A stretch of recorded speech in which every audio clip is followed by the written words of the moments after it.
the investigation.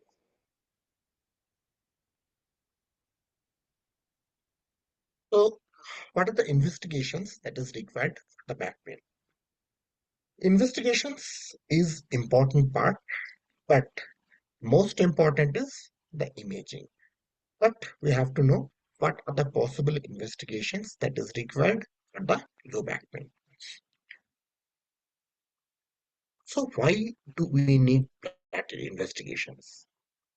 Remember, the most common causes for the back pain are mostly because of the mechanical causes. But sometimes the systemic conditions are overlooked. Sometimes there could be an inflammatory condition that needs to be evaluated.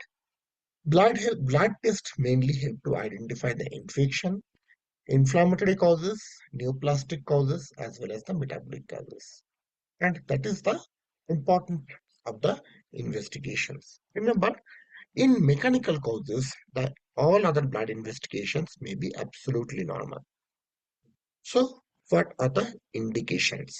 First of all, if there are red flags, for example, if the patient is having unexplained weight loss, patient is having fever, night pain, neurological deficit, the patient's age is more than 50 or less than 20, and patient with a history of malignancy, IV drug use, or immunosuppression, they are the main concern for the investigations previously than the imaging studies. But remember, as a whole, it is more important to have the imaging than the blood investigations.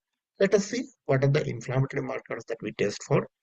Usually, two non-specific inflammatory markers that we usually test commonly.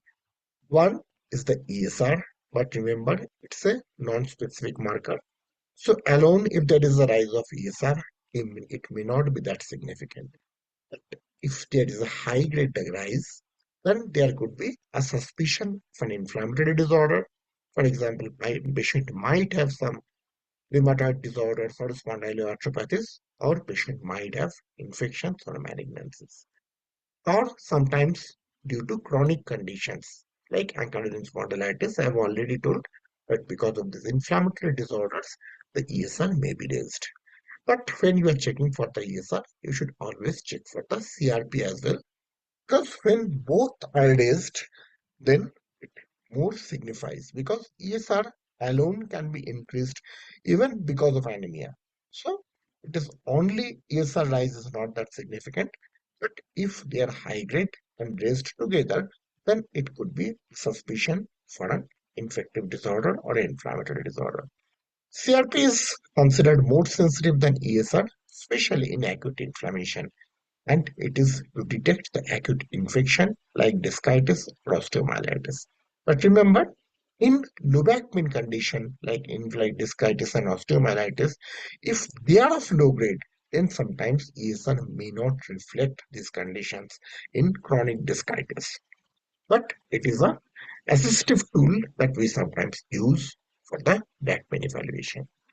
Next, coming to the complete blood count. Complete blood count level is also elevation suggestive of infection or inflammation, both. So that is also an acute marker of inflammation. Hemoglobin low levels could indicate malignancy or chronic disease because that was the condition which is known as the anemia of chronic disease that might happen. Then platelet count, thrombocytosis can indicate inflammation or malignancy. So are not the direct evidences, but they are the indirect evidences that because of the inflammatory condition, this has actually increased. Next, coming to the among the metabolic markers, important is the serum calcium and alkaline phosphatase. Hypercalcemia may point to malignancy like multiple myeloma or hyperparathyroidism. Similarly, alkaline phosphatase may be elevated in bone disorders such as Paget's disease or bone metastasis. So, if we are having this type of problems, we are suspecting this type of situations, then we can go for the investigations. And also, there are some findings that I will discuss in the MRI that could be suggestive of multiple myeloma as well. If we are seeing those features, then we have to go for for that test. Next, as I was discussing about the multiple myeloma, one thing is known as the serum protein electrophoresis. So what happens in multiple myeloma? It is a monoclonal gammopathy. So mainly here there is increase in the benzoate protein and also the M protein in the blood. So there will be M spike will be seen in the serum electrophoresis, and that is another sign for the back pain, but the patient is having back pain due to multiple myeloma.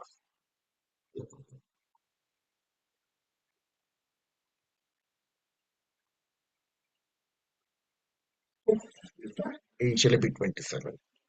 Now, HLA-B27, we all know it is associated with the spondyloarthropathies, but it is not diagnostic. That means sometimes it could be possible that HLA-B27 is positive, but the patient is having no pain. And similarly, the other case is positive. The patient is having spondyloarthropathy, but HLA-B27 is negative.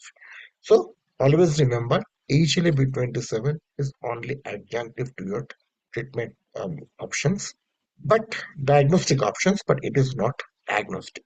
So if you are suspecting the patient might have ankylosing spondylitis, then we can go for the investigation for the HLA-B27. But remember, patients usually have a family connection of this back pains, and sometimes it happened that there could be an HLA-B27 negative ankylosing spondylitis as well. Remember, in all members of the spondyloarthropathy, not only the ankylosing spondylitis, but also the Retard's disease, the psoriatic-associated arthritis, undifferentiated arthropathies, IBD-associated arthritis. So they are all spondyloarthropathic group of disorders. Here, HLA-B27 may be present in varying proportion. For example, for ankylosing spondylitis, it is the highest. That is around 80% cases of the spondyloarthropathies. Ankylosing spondylitis, they have the HLA-B27 positivity. But rest 20% is HLA-B27 negative spondyloarthropathies. There are certain other genes that has been investigated, like anti-karma-violated gene.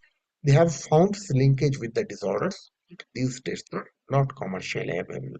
So usually we go for the HLA-B27 assay, but HLA-B27 may be present in other member of the ankylosing spondylitis as well. For example, in cases of undifferentiated spondyloarthropathy, which is another member of the spondyloarthropathy, HLA-B27 may be present around 40% of the cases. Similarly, for psoriatic arthritis as well, around 40 to 50% cases, HLA-B27 may be present. So always remember, HLA-B27 is an adjunct for your diagnosis, but it is not diagnostic. It neither confirms your diagnosis, neither rules out your diagnosis. Only it is assisting in your diagnosis. If it is positive and all other features are matching, then we can think of ankylosing spondylitis. So in which patient we should consider the test? Usually younger male patient with chronic back pain and stiffness and recurrent sacroiliitis, and sometimes this patient also presents with recurrent uveitis. So patient says I am having recurrent eye inflammation as well and eye redness as well as my back pain is sometimes in the left side because of the left-sided sacroiliitis. Sometimes it goes to the right sides, sometimes in the intermittent period I am comparatively better. In the morning when I woke up, usually there is pain and it lasts for more than an hour. So if I do regular exercise, the pain is reduced a little. But yes, I am having this problem again and again. So this is the usual history for cases of spondyloarthropathy patients. In those cases, along with our investigations like MRI of the sacroiliac joint, which is very signifies actually that there could be a possibility of the sacroiliac inflammation, but also facet inflammation as well as other features of the spondyloarthropathies may be present, including there could be possibly a inflammatory spine-like picture may be also be present, like a multiple changes in the bony intensity as well in the MRI. Next, coming to the anti-CCP and rheumatoid factor. Remember, rheumatoid factor is not a primary disease at early stage that affects the spine and which causes the back pain. But in selected cases of the rheumatoid arthritis, there could be possible the patient might have back pain along with other pains, other joints in the body. But always remember, it is the spondyloarthropathy, that hampers the axial spine more rather than rheumatoid arthritis. Rheumatoid arthritis is a symmetric autoimmune arthritis affecting in the small joints more than the large joints, but there are certain spine joints that can also be affected in spondyloarthritis. Then coming to the anti-CCP, which is more specific for the rheumatoid arthritis, but it is less sensitive as well, and also it can cause a secondary back pain due to the spinal involvement. So, in conclusion of the clinical approach, we can say blood tests are crucial for identifying non-mechanical cause of back pain. And we have to use the investigations alongside with the clinical findings as well as the imaging, and it helps in early diagnostics of the systemic causes. But it has another role as well. Whenever you are actually going for any procedure, before that, okay, those who are from the branch of anesthesia, they don't have any issue. They know how to evaluate. But those who are not from the anesthesia, they're from the other branches, and especially other non-surgical branches as well. For example, the physical medicine, so they should remember that the investigations are very, very critical for assessing the patient before any procedure. Don't consider procedures that you are doing in the uh, pain management is less risky, because what we are going to very, very serious structures like a nerve root, like very close to a cervical spine, cervical area, and sometimes gastric ganglion. But if you are not assessing the patient before, and in procedure room, you should always have ready for every emergency. Okay, and you should take the emergency early and treat accordingly. For that also, it is very important to know how to see the blood investigations and what are the blood investigations we'll be doing. So basically, these are the basic uh, workup, that what are the things that we go for the diagnosis of the cases. Okay, so it will be helpful. Okay, so any questions in this part?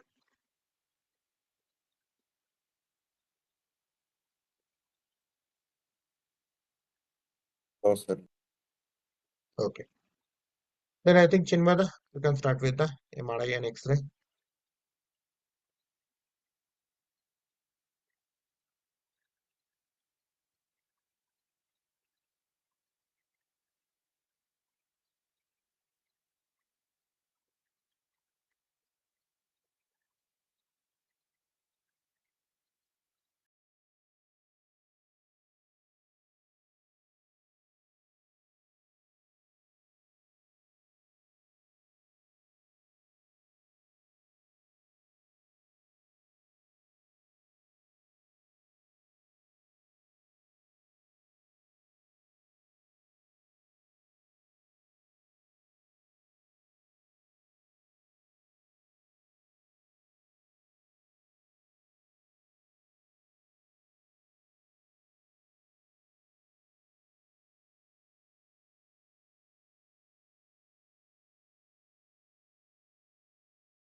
Your microphone is switched off, Chinmada. Please switch on the microphone. Sorry. Yeah. Yeah, so what I was telling that we started with the evaluation of back pain, and then we went into the blood investigations, and now I am talking about the imaging part. So this is also related to the back pain only. So we will talk all the imaging modalities in relation with the back pain. So goal of imaging, what we want to do with the when we go for an imaging. So mainly we want to see some positive findings in support of our diagnosis. Okay, then rule out differential diagnosis. Differential diagnosis also it will I mean it will help in ruling out. Then rule out the red flags. So if there is a trauma history, we want to see first that if there is a fracture or not. So that for that reason, we first need to see an X-ray like that. So positive findings, rule out differential diagnosis, then rule out the red flags. Then note the incidental findings. There many a times we get some incidental findings also. Then pre-interventional preparation. So what is the pre-interventional preparation? So when we have planned that, okay, this patient needs an intervention, but before taking to the OT, we may, what we will see under CR, that you may see beforehand only, I mean, this will give a positive effect. I mean, this can happen sometimes, that while you are trying to put the needle in such a place, and due to some, say, just in the patient's body, if there is a, say, particular screw is there, or some, I mean, like implants are there, or for some other reason, due to the scoliosis also, you may not be able to put the needle, and your planning may change. So it is better that if you suspect that there is something, maybe the anatomy is not as expected in a normal patient, then you can go for some imaging study before the intervention. Okay. So what it is included in our imaging investigations. So most commonly what we do is X-ray. Then sometimes in some cases CT scan. Mainly we do CT scan when MRI is not cannot be done in that particular patient. Okay, so so X-ray, CT scan, and MRI. These three imaging, we always take help of these three imaging for the for perfect evaluation of a back pain patient. So these are the two X-ray machines you can see. One is for simple X-ray when patient is coming to you with the X-ray plate in his hand, or you have advised say X-ray LS spine AP view, lateral view, or X-ray pelvis where you want to see the SI joint.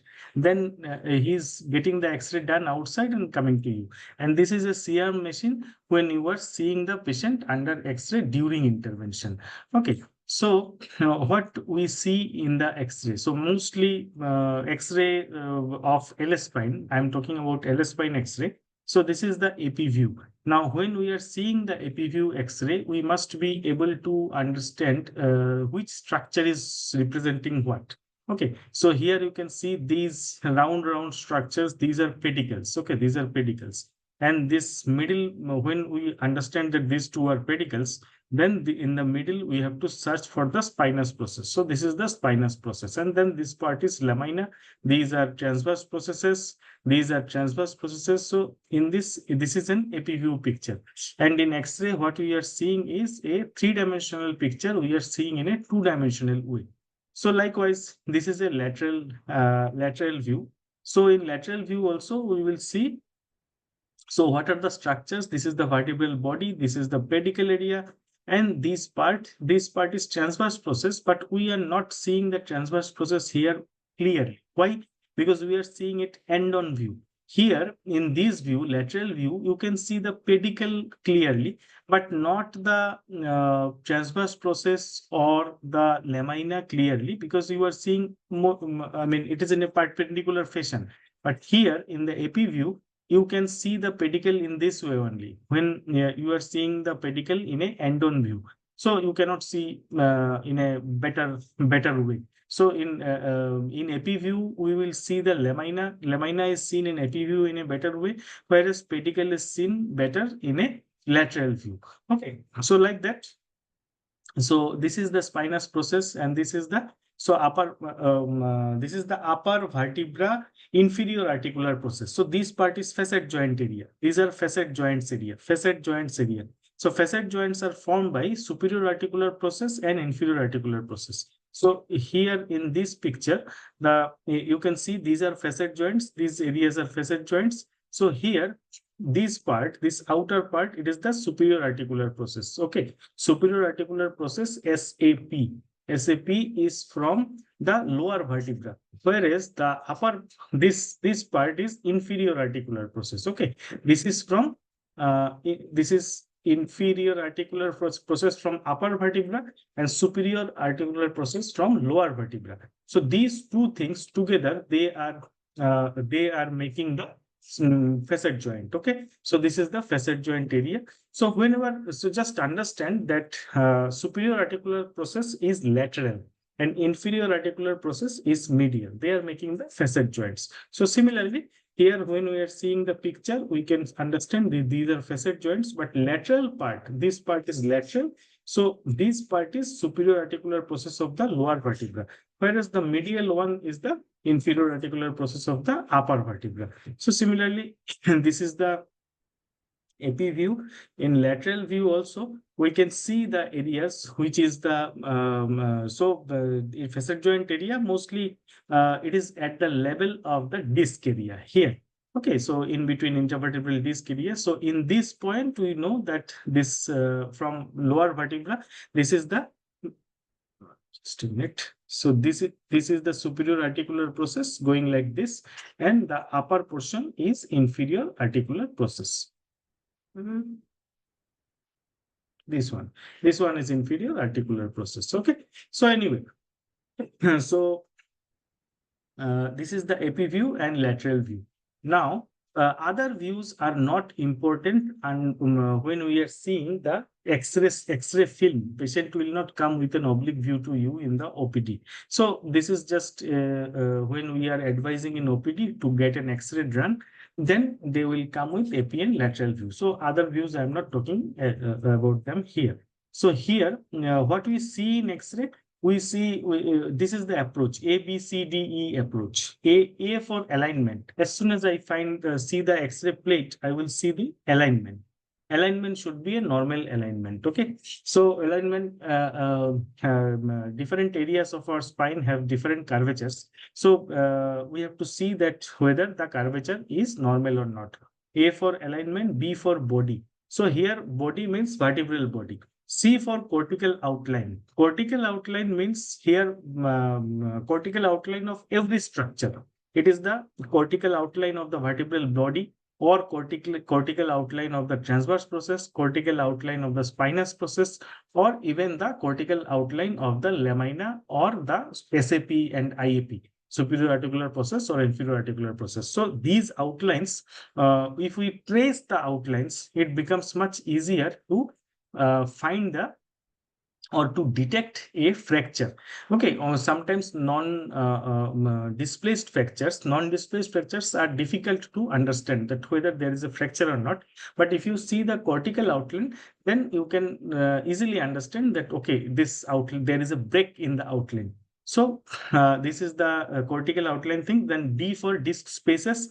So disc spaces also tells us that whether the space is normal or it has been narrowed. So this page tells us about the degeneration mainly. Then E for age of soft tissue. Now, age of soft tissue is an extra information you may get or you may not get. So here, when we are seeing the alignment, actually, just a minute. So okay, so when we are seeing the alignment, we can consider this 4 lines here. One is anterior vertebral line. So anterior vertebral line means if we make it is a hypothetical line, there is no line. So we can imagine one line which is just touching all the anterior border of all the vertebrae. So here the picture is of cervical spine, but this is actually, we are talking about the lumbar spine, the same thing. I mean, this picture is of lumbar spine. So anterior vertebral line and then posterior vertebral line. Then this third is not important. There is another line. This is called posterior spinous line. So these 3 lines are enough to understand the alignment: anterior vertebral line, posterior vertebral line, and posterior spinous line. These 3 lines are enough. Okay. So with alignment, actually, lumbar spine has lumbar lordosis. Cervical part also has lordosis, whereas thoracic part has kyphosis. So these are normal, you know about it. So while seeing the alignment, we have to see that whether the this normal kyphosis or lordosis, they look normal or not. Okay, though there is a measurement, but I mean, every time just by seeing the X-ray, you cannot start measuring that whether it is 30-degree lordosis or 40-degree lordosis. In this way, you cannot do. But then by seeing an X-ray also, we can understand that whether there is hyperlordosis or hypolordosis, or there is other type of some other type of curvature. Like say here it is hyperlordosis. This posterior vertebral line, this red line is showing the current curvature. So this one is hyperlordosis. So green line would have been a normal curvature. Here this is hypolordosis. This red line is the current curvature. So this is hypolordosis, but this would have been better if the patient would have been on the green line. That will be normal. And then here there are two curvatures in one vertebra, one patient's vertebra. In the lumbar vertebra, lower part is lordotic, but upper part is kyphotic. So this is also due to spasm only. So whenever there is a loss of lordosis and there is a straightening of the spine, it means the paraspinal muscles are in spasm.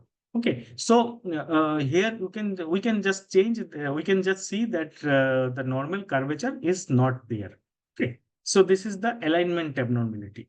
And then comes, so scoliosis also like that. So we are not going to measure that how much scoliosis is there, and I mean that is not needed. That is done by radiologist. But we will be always seeing that whether there is a scoliosis or not, or whether there is a kyphosis or not, because that tells us how to treat the patient. And then comes body. So A for alignment, B for body. So here, as I told you, body we will vertebral body we will check first that for any sort of back pain. So here we can see the vertebral body, that whether they are aligned. I mean, one above another. Then comes in both in AP view and lateral view, we will check, and then we will see that whether there is a fracture or not. There are multiple different types of fracture. Of course, the presentation also suggests that if there is a vertebral body fracture, but if in any old patient, or if there is an injury, trauma history, then of course we will see very carefully that whether there is a fracture in the vertebral body. And then degenerative changes, which is very common in vertebral bodies. So there are small osteophytes here, and some other changes are also I'm going to tell you. So we will first see the vertebral bodies, and as I told, anterior vertebral line and posterior vertebral line, these two lines should be hypothetically made in your brain, that okay, these lines will say that whether the bodies are placed in the correct place or not, just one below another. So there are multiple different types of fracture is possible, vertebral body fracture. Here you can see compression fracture, burst fracture, flexion destruction, flexion dislocation. So these different type of fracture is not our patients. They occur due to the injury, okay, due to the trauma. So they will directly go to the orthopedics department. But the compression fracture mainly, they are, I mean, not related to the trauma or a very major trauma. Some small amount of trauma also can cause this type of fracture. Actually, reason is not trauma, reason is mostly osteoporosis. So in there are multiple Dennis three-column concept of and classification is there. So there is anterior column, middle column, and posterior column. So by that, which column is involved in the, by knowing that, we know that which is stable fracture, which is unstable fracture. But here the main thing is we want to see that, we will see that if there is a fracture or not, and then we will see if there is a compression fracture or not.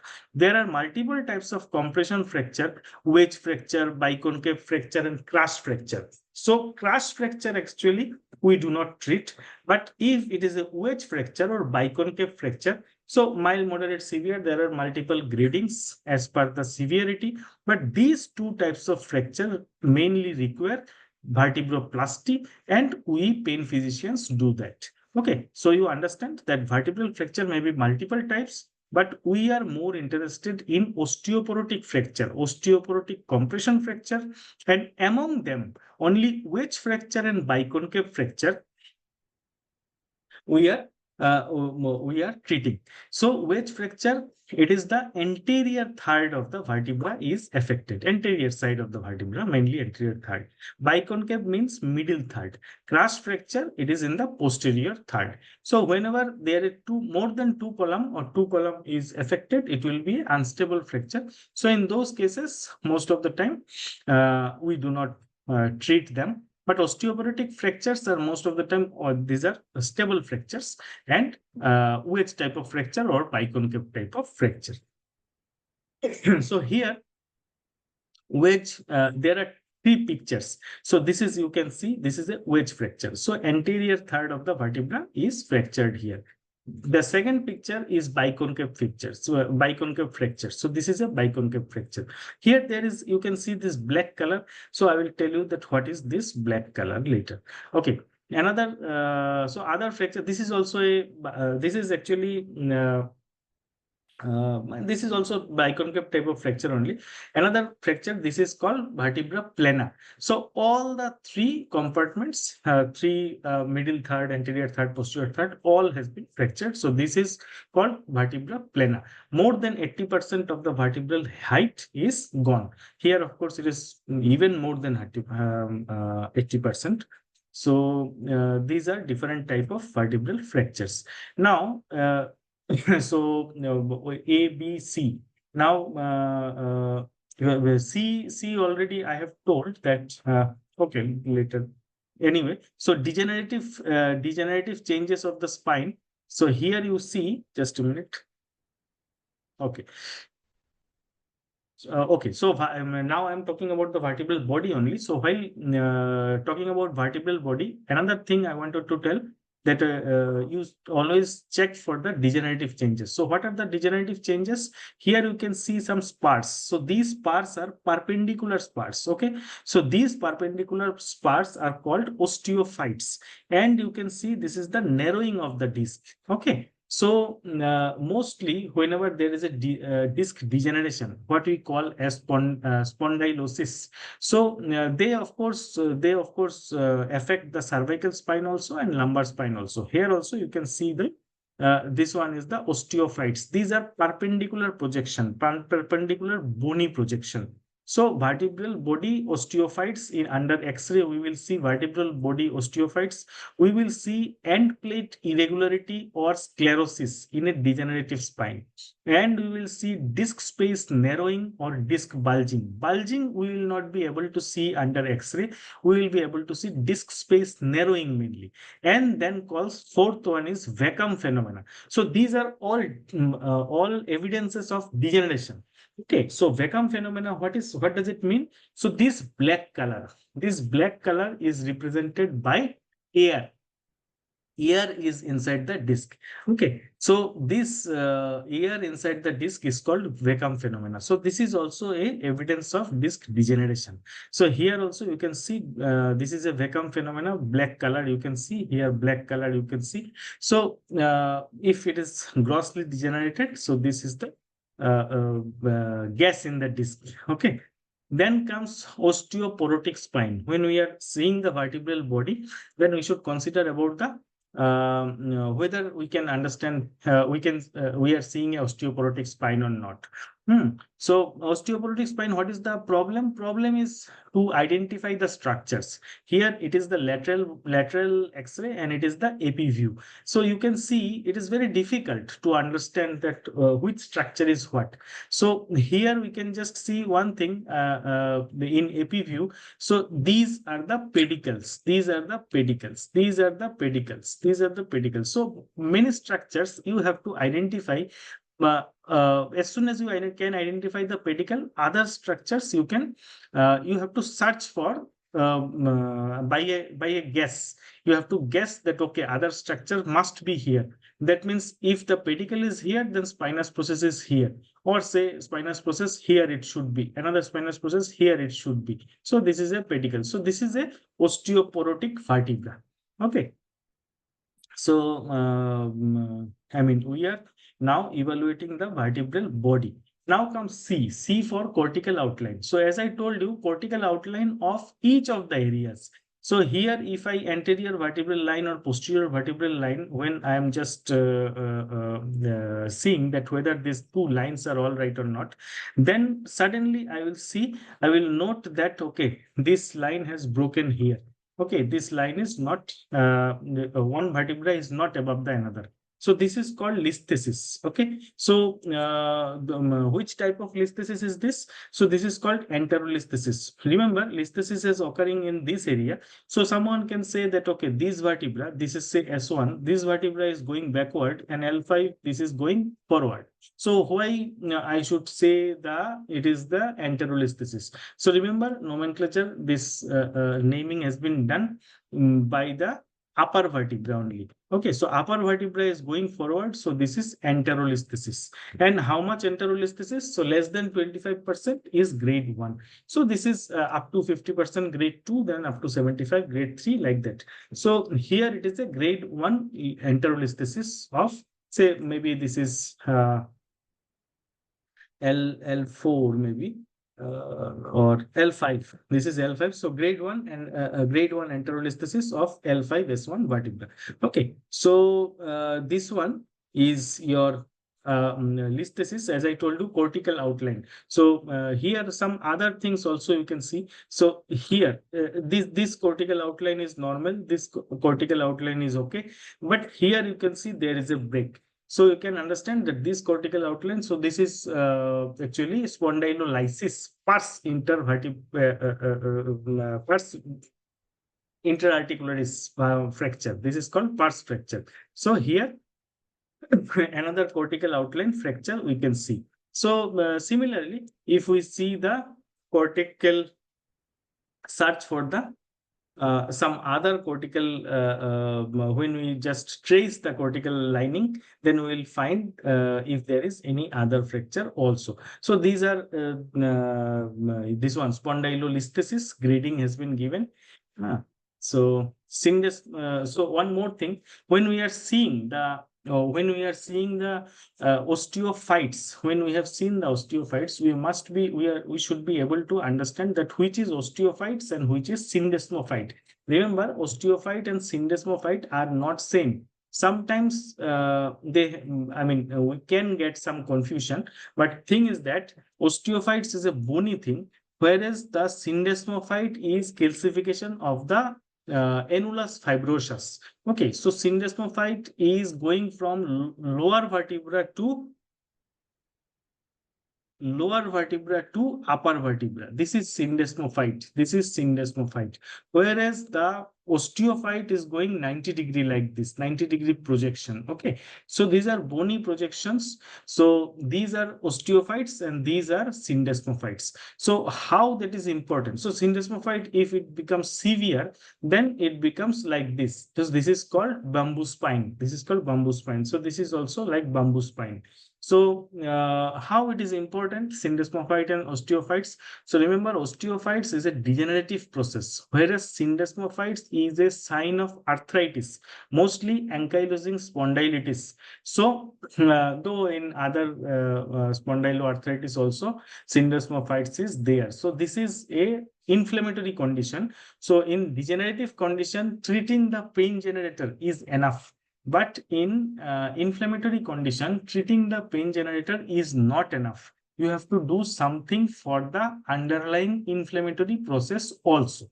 Okay, so under X-ray, we will see that whether it is osteophytes or syndesmophytes. Now, so these four terms, there should not be any confusion in our mind. Spondylosis is what? Spondylosis is degeneration. Okay, so this one is degeneration. Sometimes patients actually have confusion and they uses these terms interchangeably, but it is of course understood that they may have confusion, but we should not have confusion. So spondylosis is degenerative. Spondylitis, a type of arthritis. Okay, so like ankylosing spondylitis. So this is an inflammatory condition. Spondylolysis means pars fracture. This is pars fracture. Okay, spondylolisthesis, it is means slippage of vertebra. So many times this spondylolysis and spondylolisthesis, they are found together. Okay, because when one due to the fracture, actually one vertebra has moved forward or backward like that. They found together, but they are not the same entity. Now, as I told you that when we are seeing the cortical outline, so we may see some other different issues also. So here, when we are seeing the posterior spinous process cortical outline, then we can see there is a small fracture. So this is one thing. Second thing, we can see that spinous process is one spinous process is touching another spinous process. One spinous process touching another spinous process. So this patient will have back pain during extension, or if he does extension too many times, multiple times due to his job or anything, then he will have a chronic back pain due to this rubbing of two spinous processes. And he may have inflammation of these areas also. So this is called Bastrop disease. Here we can see one fracture of the spinous processes. Okay, so this is the benefit of following the cortical outline. Then transverse process. So in transverse process also, if you follow the outline, you can see that there is a fracture. So multiple areas there, it is possible to find a hidden fracture. Then comes while seeing the cortical outline, we while seeing the SI joint, say SI joint arthritis, even facet joint arthritis, if we want to see that every time, it is not about inflammation. Inflammation you cannot see under X-ray. You can see the anatomical change in the bony margin. Okay, so what we are seeing in X-ray, we are seeing whether there is a anatomical change in the bony margin. So here you see this is normal. This is normal, but here this is not normal. You can see some amount of blurring. There is a this margin is blurring is there. Okay, so this is called grade 1 sacroiliac joint arthritis. Then grade 2. These are grade 2. These are grade 3, and grade 4 is there is no joint. It is complete ankylosis. Complete ankylosis. Grade 2 and 3 is combination of erosion, sclerosis, and actually joint space widening or narrowing. So in this way, we can see the SI joint arthritis is there or not. In the similar way, we will see the facet joint arthropathy also, if there is, it is there or not. Another thing is now post surgery, when we are okay, when we are seeing the X-ray, we also will see that some other things are there or not. Say this is a post surgery patient has come for back pain. So here you can see what you can see here. So here you can see implant. Okay, these are pedicular screw fixation. Some other thing is there. So this part is laminectomy has been done. Okay, so we can see that bone spinous process is not there. So this is the last spinous process, but after that some spinous processes are not there. So this patient has been done laminectomy and pedicular screw fixation. Here you can see there is no fixation, but still there is a laminectomy has been done. So in the middle part of the spinous process is not there. Okay, so and some other thing, like say when we are seeing the X-ray, so here you see these are the transverse process. This transverse process is very big, and it is actually forming a pseudo joint with the sacral ala. So sacral ala and transverse process of L5, this is forming a pseudo joint. So this also can be a cause of back pain. So what is that? This is called Bartolotti syndrome. So sometimes this also causes localized pain. So there are some other things here. You can see the spinous process doesn't seem to be normal. So what is this thing? Anyone can say? Can you understand what is this thing here? Bifurcation of spinous process, sir. Bifid spinous process. Yes, yes, bifid spinous process. So this is normal. This is just by seeing this thing doesn't mean we have to do anything. So this is bifid spinous process, congenital, and that is not a cause of back pain. Some other thing must be there. Okay. Now, so in this way, same thing. Here, some other thing is there. Like in this picture, try to see that this area looks like a bit small, and this area looks like much longer. Yeah. So how? So this last vertebra, last rib. This is if this is T12, then this is the L1. This is 2. This is 3. This is 4. So what is this? So this part is L5, but it is mixed or it is like sacralized. It is just fused with the sacrum. Okay, so L5 fused with the sacrum. Whereas here, if it is 1, it is 2, 3, 4, 5. Even the S1 is not fused with the sacrum. Sacrum is here. Okay, so this is common. This is called lumbarization. Lumbarization of sacrum this side, and this side sacralization of lumbar spine. So these things are possible. So why this is important? Because when we are treating a patient, say patient is having L5 radicular pain. Now L5 radicular pain, we have to know anatomically where is that radical. We have to treat the actual root which is compressed then and causing the sciatica. So we have to know that anatomically where it is there. But how can we approach at least? So here in this picture, L5 will be situated here. Whereas in this picture, L5 will be situated here. So approaches in the same L5 radicular pain, approach for intervention becomes completely different. Okay, one is from the posterior side and one is from the foraminal side or lateral side. Okay, so like that. Then comes hemivertebra and all, which is not common, of course, but these are also possible. Now, disc spaces, so and age of the soft tissue. So in X-ray, we always see the disc spaces if it has become small or not. So that is also important. That tells us that whether it is degenerative or not. Now comes CT scan. So it is very similar to X-ray. Ultimately, it is X-ray only. No, so here in CT scan, we are seeing mainly the cross-sectional images. Of course, in different sections, sagittal, coronal, axial, all the sections we see, but mainly bones are visible. Okay, so we see the bones, and where it is done when MRI is cannot be done in that patient. Somebody has severe claustrophobic problem, claustrophobia, so he cannot do MRI. Or say somebody has implant. Nowadays implants are compatible with MRI, but just few years back also it was not there. So he has some implant and MRI cannot be done. In those cases you have to go for CT, and some instances are there where CT scan is even better than MRI. Of course, that is if it is bone related. Say small bone we want to see, sometimes it is better visualized than MRI.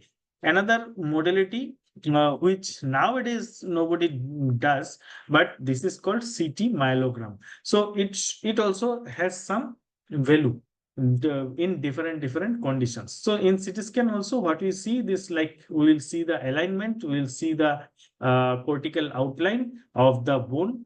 So mainly we will see the bones here. In sometimes say this one, this is a small piece of bone which is there in the foramen and maybe causing the foraminal stenosis or radicular compression. So here this bony small fragment has it is very easily seen, or in a very good way it is seen in the CT, which may not be seen in MRI also.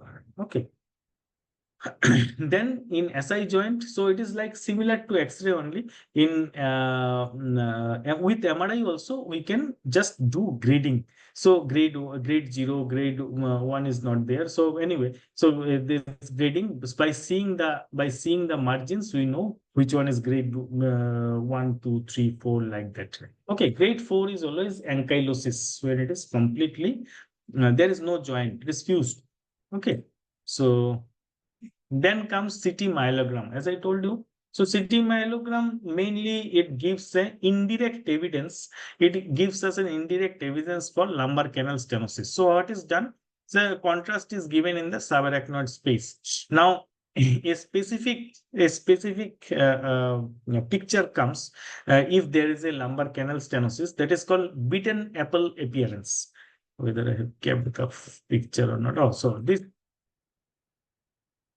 this one is called beaten apple appearance. So just to match with this side, okay. So you will see that here the contrast is there in the subarachnoid space, but from this side also something is pressing the dural sac, and from the opposite side also something is pressing the dural sac. So what is that thing? So from the front side it is the disc prolapse, disc bulge, and from the behind or posterior side, what is pressing is the ligamentum flavum hypertrophy. Okay, so this is just telling us in a indirect way that there is a spinal canal stenosis. Okay, so this has when MRI cannot be done, this gives an indirect evidence to mainly it shows the spinal canal stenosis. Now let us go with the MRI. This is the most important investigation nowadays. We are also doing this getting this investigation done in most of the cases, because it shows the I mean, it is not the bone which we are interested. Most of the time we are interested in nerve or other soft tissues. Okay, so till now under X-ray and CT scan, is there any question from your side? Okay. So let us understand how the MRI of LS spine is evaluated and what are the things we should know. So in MRI, the most important thing is three things are most important. One is your plane. One is your plane. Second thing is level, and third part is sequence. So what is plane? Plane is it is the as we know in CT scan also, sagittal section, axial section, coronal section. So these are called planes. Level means at which level it is. It may be in the L5 area or in the L4 area or L1 area. So this is one level, and also it is in the midline or in the paramedian area. So this is also comes in the level. So which level we have taken the section, whichever section is applying. Then comes sequence.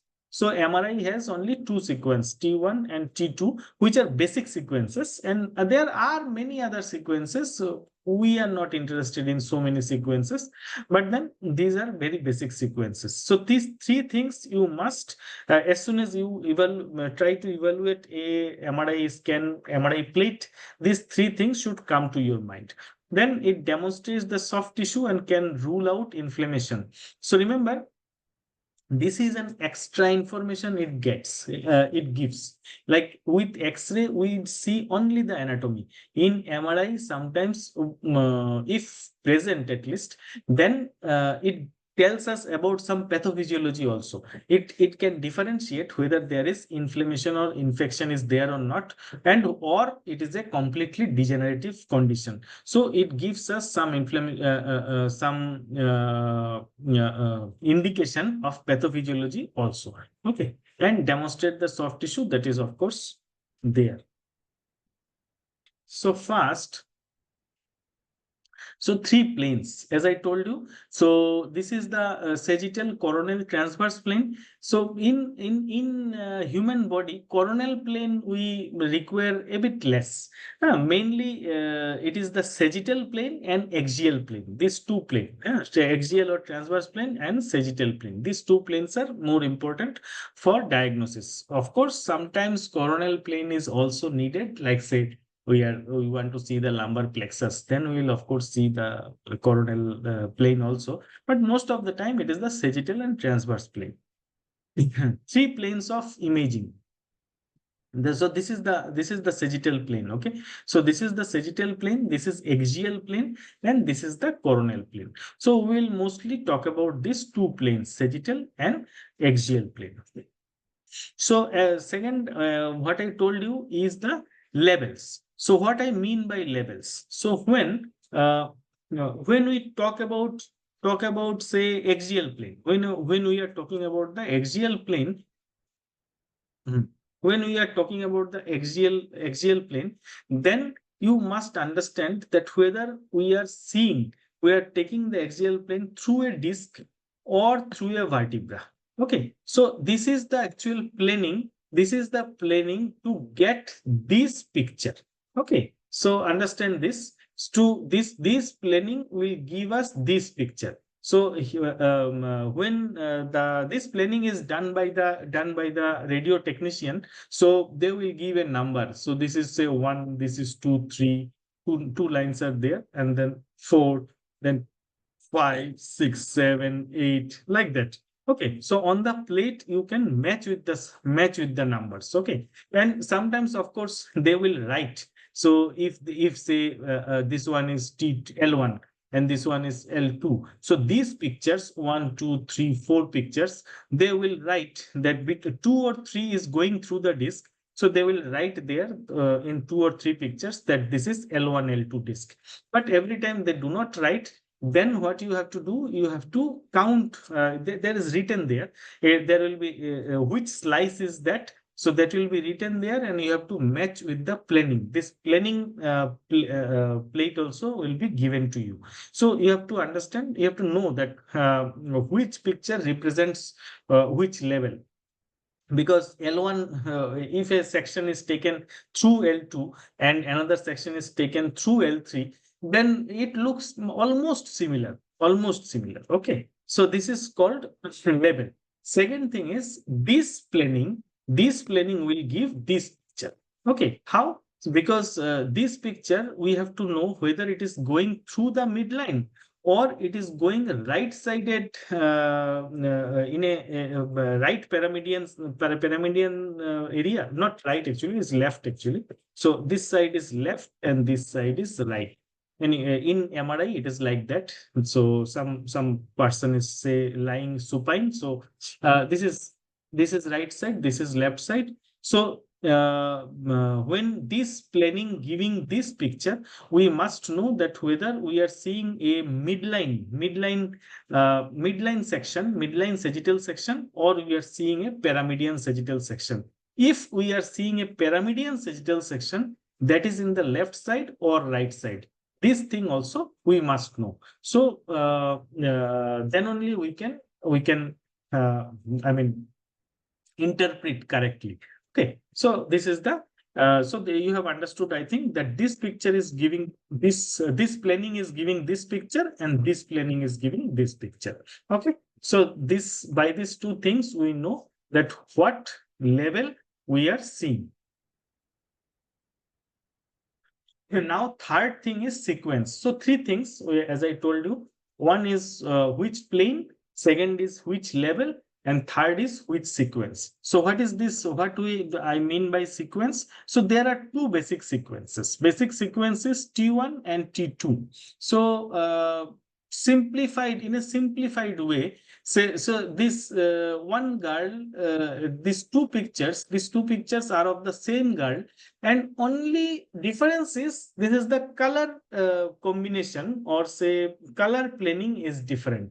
So here in T1 and T2 also, this color planning is actually different and nothing else. We are seeing the same anatomical structure, just color planning is a bit different. And why it is done so? It gives us a better view. Just by the change of the color planning, it gives us some information. Okay, it gives some additional diagnostic information. That's it. So what is the change in color planning? So in T1 sequence, fat is white, and T2, water plus fat is white. Here I am using a very easy term, white. Otherwise, white is not a actual term. It is hyper intense that I am telling. But just at this moment, you just remember there are two basic sequence, T1 and T2. And T1 is fat white. T2 is water plus fat white. This much you must remember and memorize. Okay. Then comes, after this basic sequence, there can be some modified sequence. Modified sequence means you can facilitate something, or you can attenuate something. Like you can see the fat in a much better way. You can see the water in a much better way. You can attenuate the fat completely. You can attenuate the water completely. So they will make different modified sequences. So if in T1 T2 sequence, in T2 sequence fat is suppressed, then there is a sequence coming out, modified sequence, that is called STIR. So just remember, in third sequence is STIR. This is nothing but T2 modified sequence, and what is happening here, we are suppressing fat. That's it. Okay, so these three sequences are needed for MRI of lumbar spine evaluation. So what we are looking for here, so remember, in T1 and T2 we are seeing the anatomy, and STIR sequence, what is the use of this modification? Because in STIR tells us about inflammation or infection, like discitis or say tuberculosis. In those things, inflammation or infection, STIR sequence is must. Okay, and T1 and T2 just for anatomy.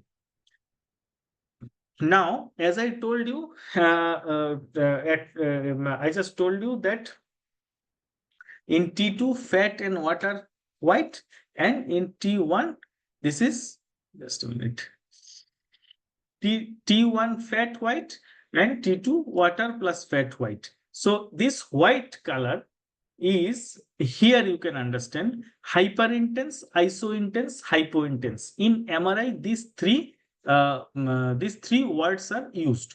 In ultrasound, same thing, hyperechoic, isoechoic, or hypoechoic. Even there is another term, anechoic. These are there, but all are same thing. Here, hyperintense means actually more white. Hypointense means less white. Isointense means two things we are talking about which are having same color.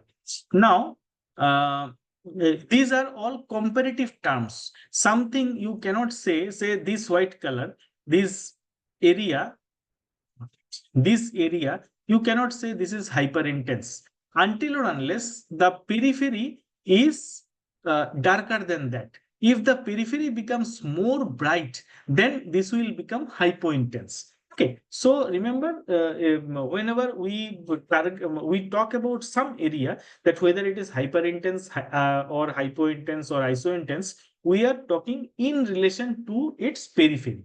Okay. Then comes understanding the sequence. So here now I will tell you so that you can understand clearly. So just understand four areas. Let me show you the four areas. Just a minute. Okay, I will see from here. This is annotate. This is area number 1. This is area number 2. This is area number 3. This is area number 4. So these are all white areas. Okay, these are all hyper intense areas. Now, just I ask someone that what one represents. One is represented by Skin and subcutaneous tissue. subcutaneous fat. This is fat. 2 is represented by Epidural fat. epidural fat. So 1 and 2 are fat. 3 is represented by Spinal cord. CSF. So 3 is CSF. 4th represented by Vertebral body. Vertebra. no, disc, nucleus pulposus. Nucleus pulposus. So 3 and 4 represents water. 1 and 2 represents fat. 3 and 4 represents water. 1 means subcutaneous fat, 2 means epidural fat, 3 means CSF, 4th means nucleus pulposus. Okay.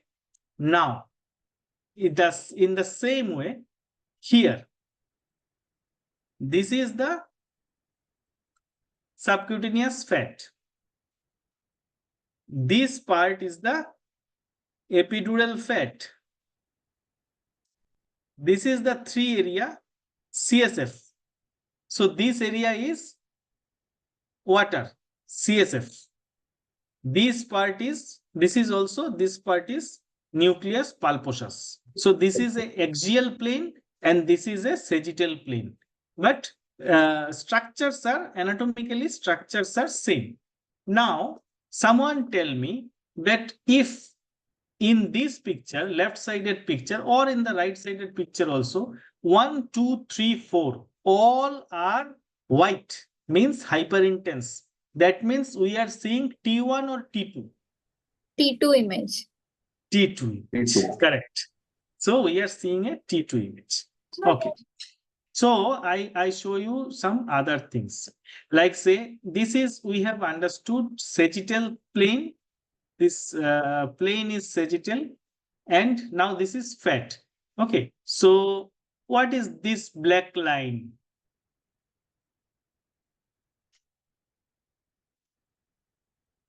This is supraspinous ligament. This black line is supraspinous ligament. Okay. What is this? Interspinous ligament. Interspinous ligament. Okay. Those who are not answering also, just try to understand. I mean, you will memorize it. No problem. Okay. So if this part is epidural fat and I think something is there, some line, though not clear, but like this. So what it can be, what it can represent? Ligamentum flavum. Ligamentum flavum. flavum. Yes. Once you puncture ligamentum flavum, you will get epidural fat. What is this line? Dura. Dura. Yes, this is black line or dura. What is this? Ending of spinal cord. Ending of spinal cord, phylum terminally. Okay, ending of spinal cord. This is at the L1 level. Okay. So after that, what are these things? Small lines are there. Hey, here it is Cauda there. equina. Cauda equina. Yes, these are cauda equina. Yes. Now, what are these black line? This is a black line. So what is this black line? Again, dura, sir. I mean, theoretically it's all right, but this is PLL, posterior longitudinal ligament. Okay, this is posterior longitudinal ligament. Similarly, what is this? This line? Anterior long. Yes, ALL. This is ALL, this is PLL. What is this black line? Annulus fibrosus. Annulus fibrosus. And this white part already we told this is nucleus pulposus. Okay. So these are the first structures. Then comes here.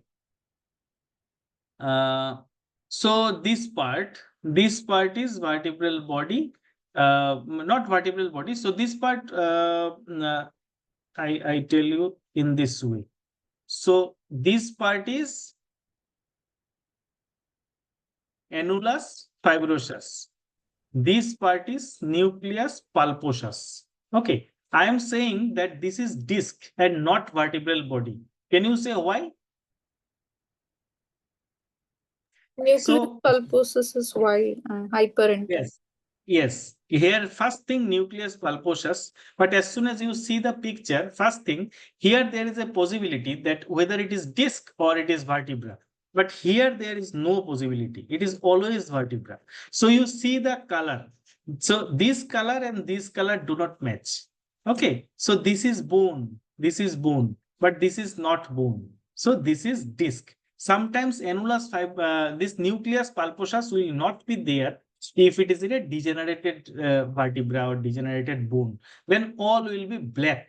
Okay. Then also you have to understand that this is disc because vertebral color is different. Bony color is this. Okay. So here, if I say you only this part, what is this part?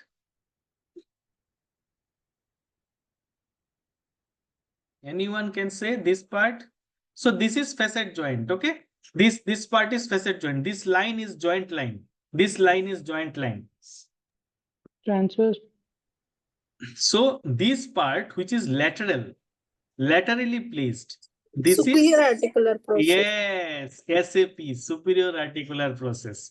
And whichever is in the medial part, this is IAP, inferior articular process. Of course, if superior articular and inferior articular process, they will be continuous with the lamina. This part is lamina, of course, but this part is IAP, and laterally this part is SAP.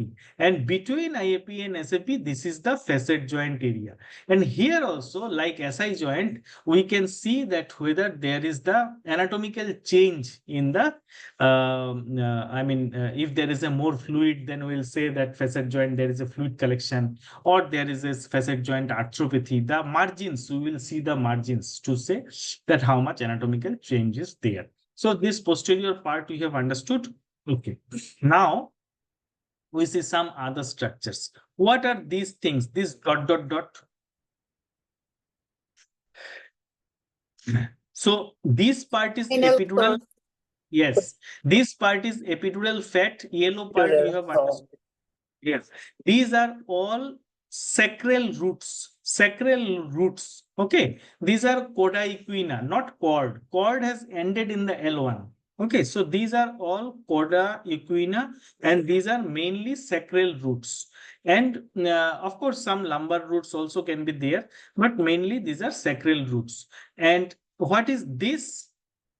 This Vertebral artery, sir. no. So these are Nerve these roots. yes, these are also nerve roots. There are two types of roots. One is exiting root and one is traversing root. Exiting root always exits through the foramen. So these are exiting roots, and these are traversing roots. This part, because this part at this area it is traversing and it will come out, but in a lower foramen. So exiting root and traversing root are not different roots. They are same roots, but at the level where they are exiting, at that point they are exiting. But at that point, some other fibers, they are going in the straight way and they will come out in the lower level. So at that level, those lower roots will be called as traversing roots. When they will reach the lower level and will come out, so they will also be called exiting roots at that lower level. Understood? So these are at this point exiting roots, and these are at this point traversing roots. And these are posterior roots, so most likely these are sacral roots, because if you see carefully, sacral foraminas are posterior sided foraminas, whereas lumbar roots are in the lateral side foramens. Okay. So these are sacral roots. Okay. What is this? Anyone? Aorta, Aorta. What is this? vena cava. Necker. Yes. Yes. What is this? Paraspinal. Paraspinal Paraspinal, but- muscles. Yes, paraspinal, but this is called not Quadri- paraspinal actually, psoas. These are psoas Psoas. muscle. These are psoas muscle. These are psoas muscle. So what is this?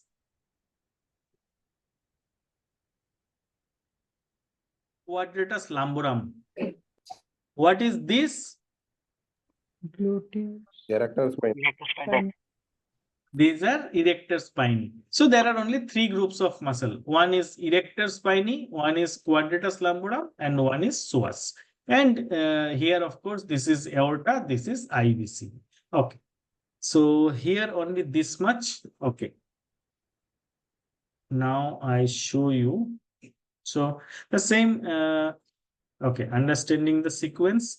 So I understand, now you can understand that this one, two fat are white and this water part is black. So this is T1.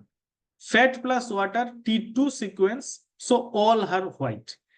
Now comes third sequence. So third sequence is just opposite to the T1. Okay, so what it does, as I told you, that it will suppress the, it is a modified T2 sequence. So this one you have understood, T2 sequence. Now STIR sequence, what it will do, it will suppress the fat part, means the area of 1 and 2 will become black. So here 1 and 2 has become black, only 3 and 4 area is still remaining white. So this is called STIR sequence. Okay, the same way in the cross section again. So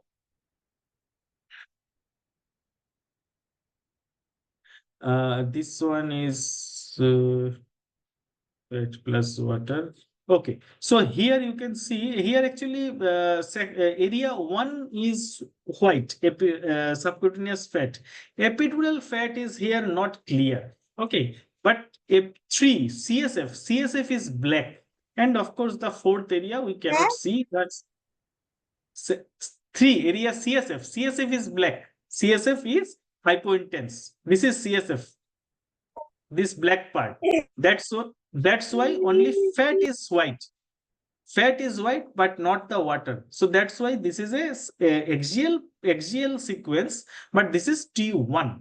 Okay. Here you can see fat is also white, water is also white. This is CSF. This is CSF. So this is called T2 sequence. And here in STIR, this is not the same sequence, of course, but STIR will be opposite. In the fat will be black. Okay, so this part I have already talked. This part we have talked. Now, another thing. So we have understood the sequence also. What we have not understood till now, that is the level. So in level part, this is a sagittal section. What we want to see, that this sagittal section is in the midline or it is in the paramedian area. If it is in the paramedian area, then also which area? Okay, so here, this is the spinous process. Annotate. So this area, you can see these are the spinous process. So this one is in the midline. This is the midline section. Okay, midline level, you can say. Mid level is midline picture. Now, somebody can tell me that what is this level? What you are seeing here?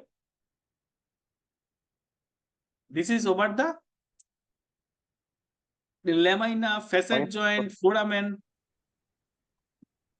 These are paramedian, but these are over lamina because there is a gap. There is a gap. There is a gap. So this is over the lamina. Okay. This one, someone can say lamina, facet joint, foramen, which one? Facet joint. Facet joint. Yes, this you can see facet joints, IAP and SAP. These are forming the facet joints. And this part is nothing but foramen. These two, both are foramens, but one will be in the right side, maybe another is in the left side. You cannot distinguish which one is right, which one is left without seeing the planning. Without understanding the planning part, you cannot understand. Okay, so just remember, this is the foraminal and this is the facet joint area. This is the midline. This is the midline and this is the lamine. So by seeing this, we know that sagittal section at which level. So here you have understood these are all T1 pictures. Okay, these are all T1 pictures. Similarly, these are all T2 pictures. Okay, so all the 4 areas are white. So these are all T2 pictures. But in the same way, these are, so this one you can say this is in the midline. These are midline. This is lamina. This is lamina, midline, lamina. And so this is also lamina. This is also lamina. You can see the gap. And this part is foramen. this part is foramen. Okay. So here you can tell me that here there are only two levels. It can be two levels. So here, this one, either you take a axial section through foramen between two pedicles, or you go through the pedicles. So can you understand which level is this?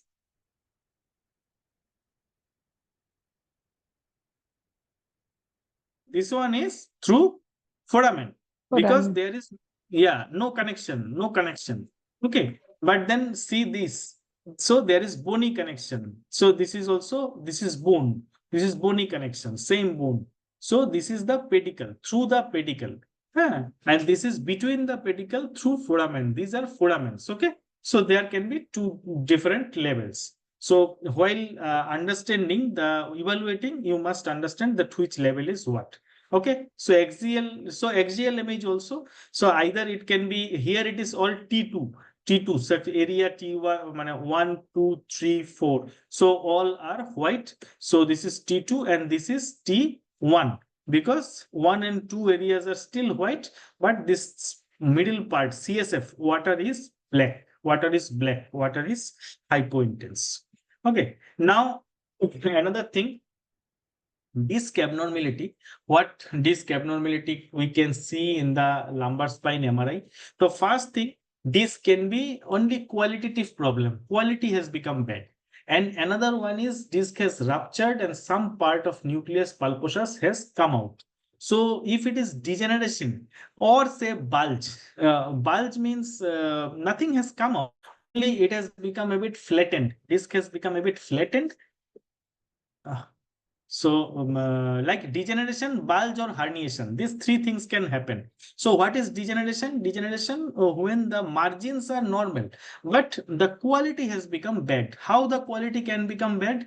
Like your nucleus pulposus can dry, and it is like it also, it can lose the water content, and it can become like non elastic, and it can become like annulus fibrosus. So here you can see this is the grade 0, grade 1, grade 2, grade 3. Here there is a tear in the annulus fibrosus. Some part of the nucleus pulposus has come inside the annulus fibrosus, but it has not gone out of the annulus fibrosus. So this is our types of degeneration. Grade 1, grade 2 is there, but this is a type of degeneration. Okay. What is bulge? Here also there is nothing is coming out from the annulus fibrosus, but there can be circumferential bunch, means it has become flattened like a chapati, and everything has gone, the whole perimeter has increased. Then it is circumferential. It can be asymmetric. Okay, so thickness has decreased. So these are all degeneration and bulge.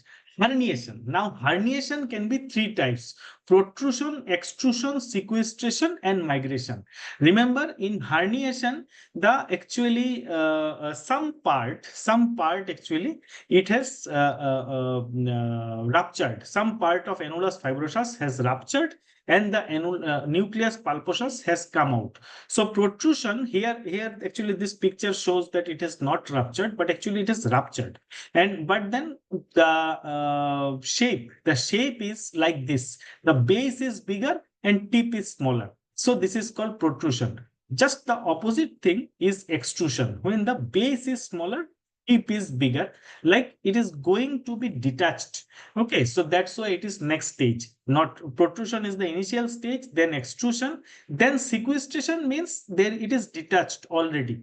Migration is always associated with sequestration. Either it is going down, upward migration, or it is downward migration. Now, protrusion can be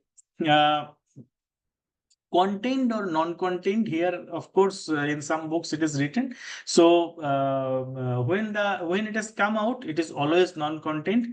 And in some books it is written that if it has not come out of the annulus fibrosus, but still a part is basically it has changed the shape and a part is actually protruding, then we will say that that is also contained protrusion. Okay. So these are disc abnormalities we try to see in MRI. remember location wise, there can be 4 locations. Here, see in this picture, right side picture, it can be a central zone protrusion.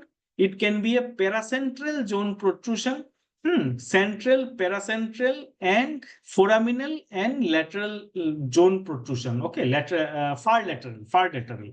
So this is blue one is central, then yellow one is paracentral, then foraminal means just under the pedicle, this red one, and this yellow one is far lateral. Why it is important? Important is where the disc is coming out, that will determine the patient's symptom. Okay, so here you can see this is this is of course a paracentral type of protrusion, but this one is central type. This one is central type. Here, this one central type. This one paracentral type. This one is your foraminal disc. This is a foraminal disc. Though of course we can understand that this is not at the disc level, so it is at the bone level. So it is migrated, either migrated up or migrated below. So this is the foraminal disc. And then this is the far lateral disc. This is the far lateral disc. So how it is important? Important is here you can see when there is a central disc prolapse, many times it can cause central lumbar canal stenosis also.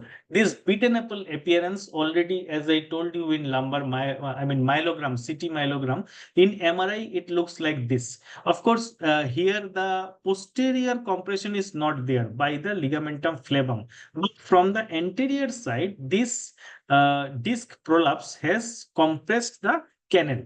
Okay, and in the axial view, you can see how it has compressed. The same thing in axial view and in a sagittal view. You can see how it is compressed. And it is compressed the whole canal, the CSF we cannot see actually. So this is called lumbar canal stenosis. Okay, so here you can see listhesis and canal stenosis. So as I told you that in listhesis also canal becomes smaller. Here, of course, some part of bone we are seeing and rest of the disc we are seeing, and canal has become small. So here also canal has become small. So canals, these are canal stenosis. Here you can, this picture is not very clear, but you can see canal has become this much. And here it is a specific case where there is hardly any compression from anterior side. There is no disc prolapse. For some reason, ligamentum flavum has become hypertrophied. So this is ligamentum flavum, and this has hypertrophied, and this is a compression from the posterior side. But result is same. This is lumbar canal stenosis. So in a lumbar canal stenosis, patient will present with neurogenic claudication. Okay. One more important thing, this one I just did not tell you. So remember, I told you 4 types of disc prolapse. Okay, so central, paracentral, foraminal, extraforaminal. Remember these two, central and paracentral, always compresses the traversing root, whereas these two compresses the exiting root. What I mean by that? So now I show you. Say this is L3, L4, this is L5. Now, from here, L3 root is coming out. From here, L4 is coming out. From here, L5 is coming out. Say for some reason, just a minute. Say for some reason, here there is a disc prolapse. But these disc prolapse can be of 4 types. So if it is a central disc prolapse, central or paracentral, then so if it is a central or paracentral disc prolapse, then what it will do? It will compress the traversing nerve root. Means it will compress either L4 or L5 or even below that. All the roots which are going below, they are all traversing roots. So it can compress those roots, L4, L5 or below. But compression, if it is a central or paracentral disc. But if it is a if it is a foraminal disc or extraforaminal or far lateral disc. In those cases, what it will do? It will compress only the exiting root. Exiting root is L3. Okay. So that is the difference. I mean, when we are evaluating a patient, that patient has come with L5 radicular pain. With MRI, I am seeing that there is no problem in the L5. Problem is in the L3, L4. Okay, but patient is having L5 radicular pain. Then in my mind, it has to be, this thing should come to my mind that there may be a central or paracentral disc at L3-4. That's why this traversing root is compressed. Okay. Understood the point? If someone has not understood, can ask me. Okay. So I hope everyone has understood this part. So why when we are seeing the MRI, we will see if there is a disc prolapse, which type of disc prolapse. Now come last thing. So this one is modic changes. As I told you, it not only talks about the anatomy, sometimes it talks about the pathophysiology also, whether there is inflammation or infection. So when we are seeing T1 and T2, we will see if there is some end plate changes or not. So here in the first, so this column is all T1. This column is T2. So here you see in T1 hypointense, but in T2 it is hyperintense. So this is called modic type 1 changes. This is called modic type 1 change. If both are white, both are hyperechoic, then this is called modic type 2 changes. Both are hypoechoic or black, not echoic, hypointense, then it is called modic type 3. Modic type 3. This is applicable only if there is a end plate changes. Okay, only if end plate changes. And remember, in modic type 2 and 3, we are not afraid of that because that denotes degeneration. Modic 2, it tells us it is due to fat, and modic 3 changes, it tells us it is due to sclerosis. Both are degenerative processes, we are not afraid. But if it is modic type 1 end plate changes, if we see in T1 and T2, then we are afraid because it is due to edema and it may be due to infection. There are papers which says that you should start antibiotic for a long time, actually for months, for this infection. So always be careful if you are seeing any modic type 1 changes. Okay. Then comes small node. So small node is nothing very big thing. This can come out in this way. This can come out in lateral way also. This can go upward. It can puncture through the end plate and go upward. So if it is an intravertebral prolapse, then this is disc is going inside through the end plate into the other vertebra. So this is forming the small node. This is the cause of the small node. Most of the time it is asymptomatic and we do not need to treat. Sometimes this can cause a painful small node is also possible. Then specific treatment has to be given. Otherwise, another thing important is SHIZ, hyper intensity zone. So this is actually common in degenerative disc, which I just told you that quality change. So what it happens. So here you see in this disc, there is all annulus fibrosus like. There is nucleus pulposus is not there.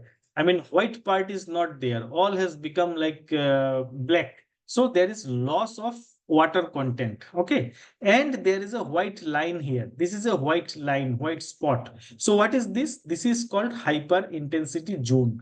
This is nothing but a crack in the annulus fibrosus or break in the annulus fibrosus.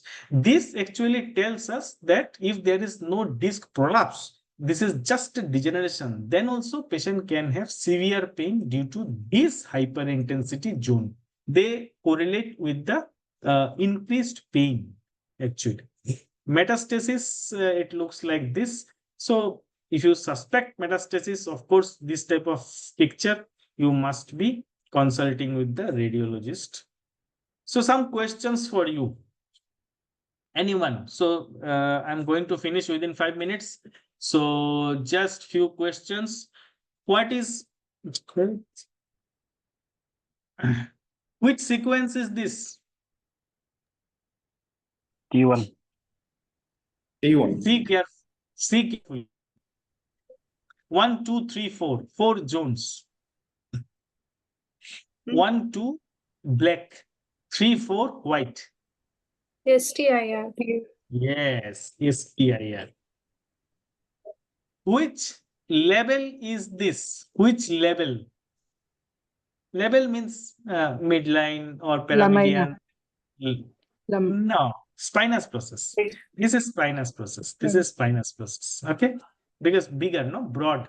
These are spinous process. Okay. So what is arrow marked here? A red arrow. Foraminal. What is arrow marked here? Exiting. Lamina. Ah, Protrusion of disc, sir. only Pedicle. this Pedicle. pedicle. Yes, this is pedicle. This I mean, front side, this side is vertebral body and this is posterior side. So this connecting area is pedicle. So this section is taken through the pedicle. Not much useful for clinically, but then this is through the pedicle. Okay. So this one is which sequence? T2. Which T2. T2. Yes, yes. T2 sequence. T2 sequence. Okay. So, acha, this picture, this photo, I have. No, I forgot the question. What is that? Okay. So here in this picture, what do we call these roots? Exiting nerve. Exiting. Nerve roots. Yes, yes, yes. So what is this? Facet superior articular. Yes, superior articular process. Facet joints are made by superior articular process and inferior articular process. Inferior articular process of upper vertebra, SAP of lower vertebra. Okay. So specifically, this is SAP. Okay. This is which sequence? T1. T1. Yes, this is T1. Okay. This is which type of change? Modic 1, 2, 3. Modic 1. Modic 2. Modic 2. 1, 1. So this will consider as black. This is considered as white. Though sometimes it becomes a bit difficult in picture. But this one is T1, this one is T2. T1 black, T2 white. This is Modic 1. Both white, T2, both black, T3. Yeah.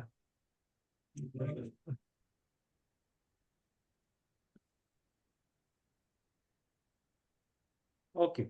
So what is this specifically called? Apple bitten sign. No, no, this is not apple. I mean, okay, I tell you, this is, I mean, sequestration and migration. This is actually called migration, but whenever migration has occurred, sequestration has also occurred. Okay. And beaten apple sign is seen only in myelogram, CT myelogram. It is not applicable to any other thing. First thing. Second thing, biting should be from both sides. One side ligamentum flavum hypertrophy, one side from disc prolapse. So this is not beaten apple sign. So here it is migration and sequestration and migration. Okay. And this is which sequence, T1 or T2? T1. See carefully. 1, 2, 3, 4. This is 1, this is 2, this is 3, this is 4. 3, 4 zone. All the zones. T2, sir. T2, yes. Remember, 1 and 2 are fat, 3 and 4 are white, water. So if you see at least one zone also white, means if you are seeing this part only, then also this part white means one is fat, one is water. So you know it is T2.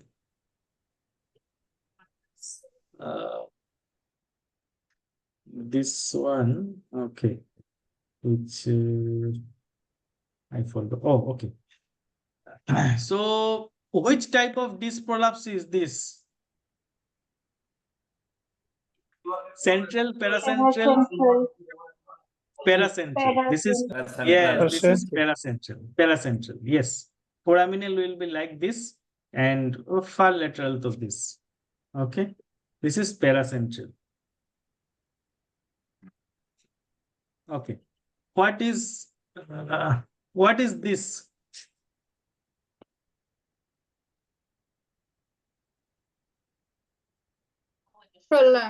Disc prolapse.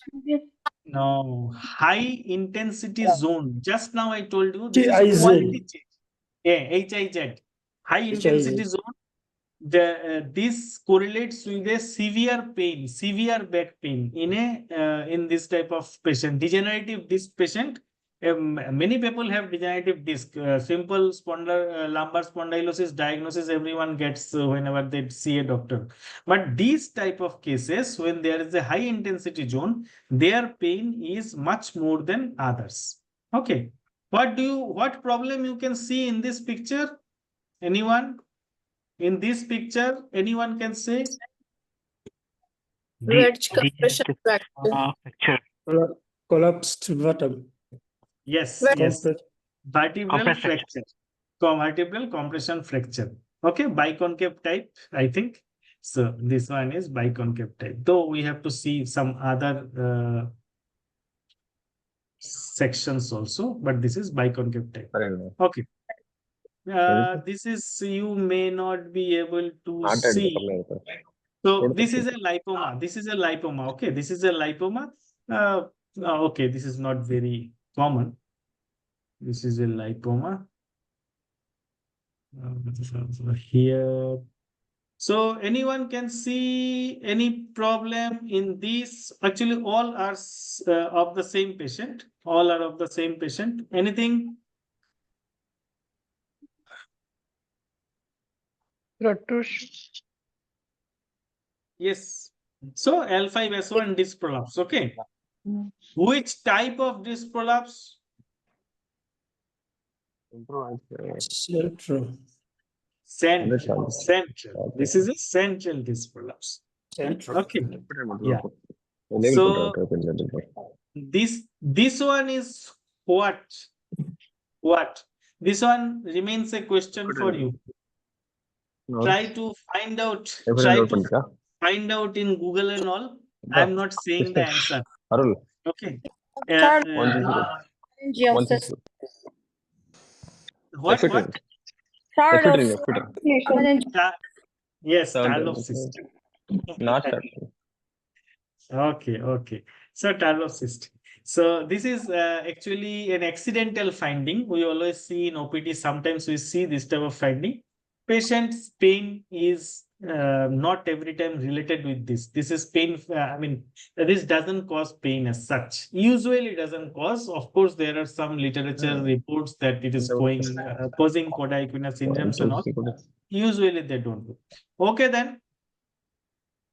Thanks for this class, for being attentive.